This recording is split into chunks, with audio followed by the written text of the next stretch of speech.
Many constituents have rightly been angry about the perceived inaction of the police to investigate seemingly clear breaches of COVID-19 rules, and also the proximity of your officers to the rule breaking taking place at number 10 Downing Street. The perception that you're covering for those in power, however, has been building for some time. You will recall that I asked questions of Assistant Commissioner Nick F. Crow about Downing Street officers marching Sonia Khan, a junior special advisor of the premises, when ordered to do so by the government. The Treasury had to pay her off rather than face an unfair dismissal tribunal. Other instances that I raised with you included not investigating former Housing Secretary Robert Jenrick when what seemed like blatant evidence pointing to corruption was on the table, and of course Dominic Cummings' alleged COVID breaches when he was working for the government. So, Commissioner, as you're aware, official survey data shows that public trust in your force has severely waned in recent years. Do you accept, Commissioner, that these separate incidents have impacted upon this trust? Commissioner, if so, do you accept that you may need to review the way in which you and your police officers act in relation to policing the government themselves?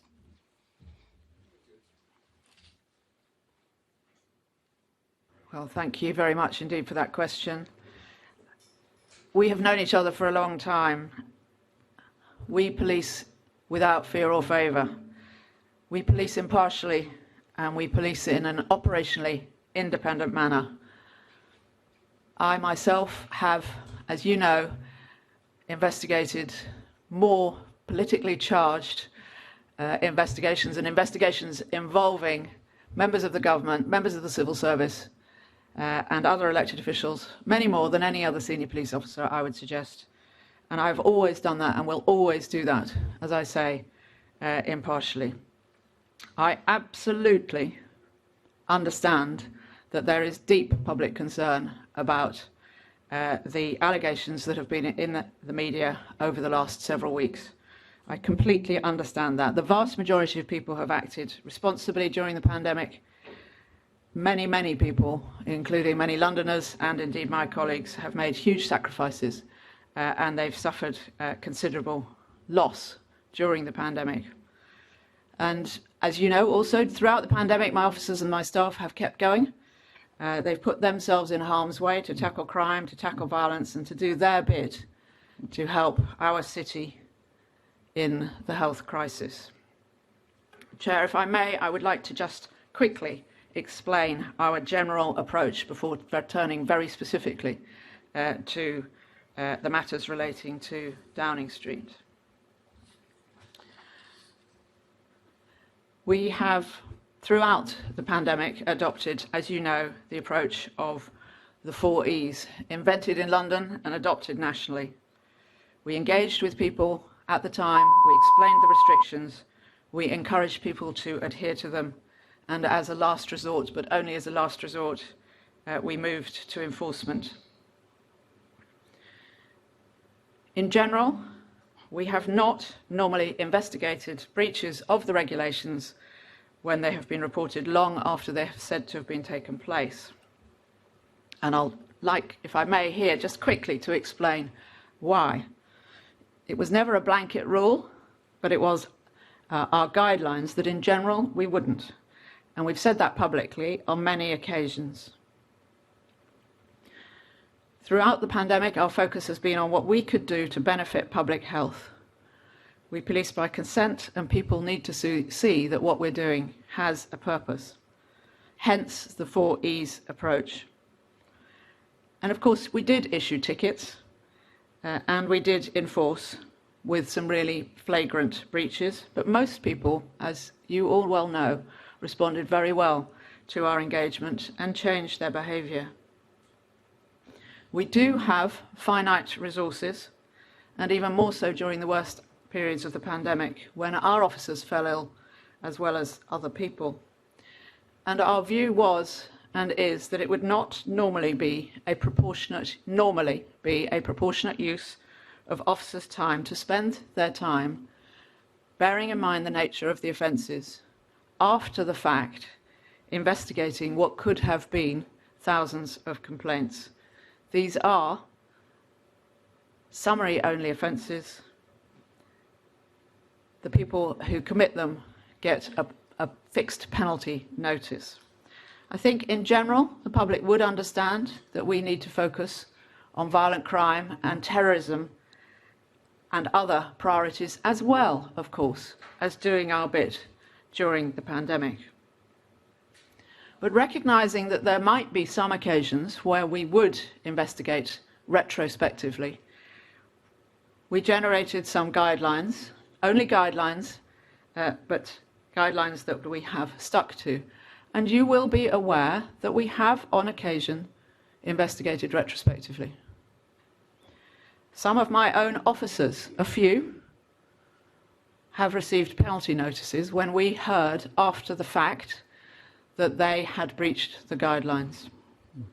One or two high-profile people also, when it was plain that they had admitted and there was good evidence, they also, after the fact and a few weeks after the fact, received penalty notices. And the occasions on which we have done that have been where we were looking at something which appeared to be the most serious and flagrant type of breach, and where three factors came into play. Firstly, there had to be, of course, I'll add a fourth, there has to be some kind of evidence, not just somebody saying something. There has to be some sort of start point, some sort of evidence. But my three factors were and are: there was evidence that those involved knew or ought to have known that what they were doing was an offence. Where not investigating would significantly undermine the legitimacy of the law, and where there was little ambiguity around the absence of any reasonable defence. So in those cases where those criteria were met, the guidelines suggested that we should potentially investigate further and end up giving people tickets. We have a long-established and effective working relationship with the Cabinet Office, who have an investigative capability. And as you well know, they have been carrying out an investigation over the last few weeks. And what I can tell you this morning is that as a result, firstly, of the information provided by the Cabinet Office inquiry team, and secondly, my officer's own assessment, I can confirm that the Met is now investigating a number of events that took place at Downing Street and Whitehall in the last 2 years in relation to potential breaches of COVID-19 regulations. My officers have assessed several other events that appear to have taken place at Downing Street and Whitehall. On the available information, these other events are assessed as not reaching the threshold for criminal investigation. Throughout the pandemic, the Met has sought to take, as I have said, a proportionate approach. I should stress that the fact that we are now investigating does not, of course, mean that fixed penalty notices will necessarily be issued in every instance and to every person involved. We will not be giving a running commentary on our current investigations, but I can assure you that we will give updates at significant points, as we would generally do. And finally, I would just say, you mentioned a number of other matters that you are clearly frustrated about, and no doubt some other people as well. I know what you are talking about in each instance. I suspect it's not worth discussing them here and not appropriate. All I would say is I beg to differ. I am fully aware of the decisions that were made in each of the cases that you mentioned, Umesh, and I believe we did the right thing, and we will always seek to do the right thing. Thank you, Commissioner. Thank you. Thank you, Commissioner. Assembly Member Russell, if you've got anything different, but a question, not a statement, please. Chair, I have very clear questions that relate to what Well, the don't Commissioner forget, has just we're said. only allowing 15 minutes for this. I am aware, and I've got the clock running. Commissioner, you've just set out what was part of what was said in the 13th of January statement by the Met, that you don't routinely investigate retrospective breaches of COVID laws, and that you used a 4Es approach, which is to engage, explain, encourage, enforce at the time of breaches, and that you may review and consider significant evidence if it becomes available. Was there any attempt made to use the 4Es approach to engage, explain, encourage, enforce with attendees at any of the Downing Street lockdown parties while they were happening? So I think you will understand that it's inappropriate for me to comment on that. We are in the middle of an investigation, and when we have investigated, then I'm sure the facts will become apparent. You shouldn't read anything into that apart from the fact that I'm not prepared to comment. Thank you. It sounds like there was a culture of law-breaking parties rather than a single one-off event. We've heard reports of wheelie suitcases of drink clanking through security.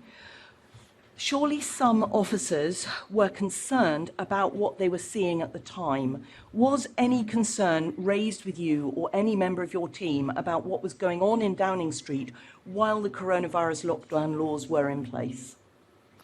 So you'll be aware that there are a number of officers posted in the surrounds of Downing Street and indeed what we call more generally the government security zone. They have a very clear role, and that is protective security.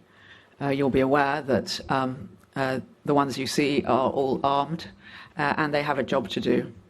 In relation to anything they may have seen or heard or done or not done, again, I'm afraid I'm not prepared to comment, but I can assure you that we are carrying out our investigations, and if that is a relevant matter, we will find out about that.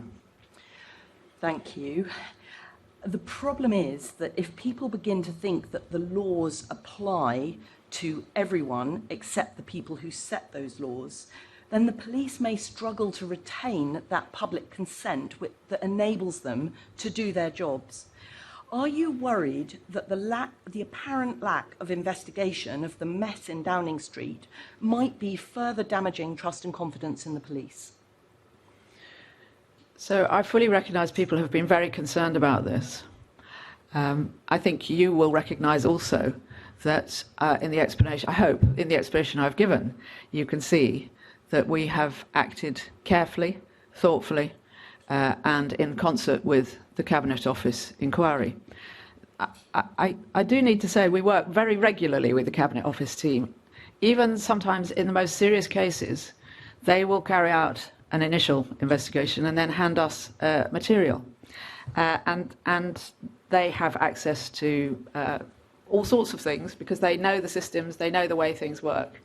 And I am confident in the inquiry that they have done. I don't like anything that can potentially damage public confidence. Of course I don't. But I have to do what I think is the right thing in all the circumstances. OK, well, we've lost the image there of Cressida Dick talking, but we have heard, I think, the key line from her. She is confirming that her officers are now investigating a number of events at Downing Street and Whitehall for potential breaches of coronavirus restrictions.